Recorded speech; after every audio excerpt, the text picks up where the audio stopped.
ચાણસ્મામાં ખોડિયાર જન્મોત્સવની ભક્તિભાવપૂર્વક ઉજવણી। આજે મહાસુદ આઠમના પાવન દિવસે શક્તિ સ્વરૂપા ખોડિયાર માતાજીના જન્મોત્સવની ચાણસ્મા શહેરમાં નવા ખોડિયાર માતાજી મંદિરે ભવ્ય અને ભક્તિભાવપૂર્વક ઉજવણી કરવામાં આવી હતી। ખોડિયાર માતાજીના જન્મદિવસ નિમિત્તે પાટણ જિલ્લાના ચાણસ્મા ખાતે આવેલા નવા ખોડિયાર માતાજીના મંદિરોમાં વિશેષ ધાર્મિક કાર્યક્રમો યોજાયા હતા। સવારથી જ માતાજીના મંદિરોમાં ભક્તોની ભારે ભીડ જોવા મળી હતી। ભક્તોએ માતાજીના દર્શન કરી પૂજા અર્ચના કરી અને સુખ સમૃદ્ધિ માટે પ્રાર્થના કરી હતી। જન્મોત્સવ નિમિત્તે ભાવિ ભક્તો દ્વારા તલગુળમાંથી બનાવેલી પરંપરાગત સાનીનો પ્રસાદ માતાજીને અર્પણ કરવામાં આવ્યો હતો।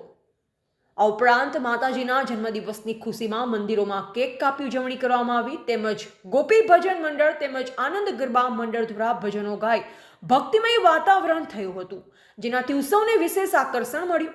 ઢોલ નગારાના નાદ અને ખોડિયાર માતાજીના જયકારોથી સમગ્ર ચાણસ્મા શહેર ભક્તિમાં રંગાઈ ગયું હતું। ખોડિયાર માતાજીના જન્મોત્સવ પ્રસંગે શહેરમાં ધાર્મિક અને ઉત્સાહી માહોલ સર્જાયો હતો। ભક્તોમાં માતાજી પ્રત્યેનો અખૂટ શ્રદ્ધા અને વિશ્વાસ સ્પષ્ટ રીતે ઝલકતો જોવા મળ્યો હતો।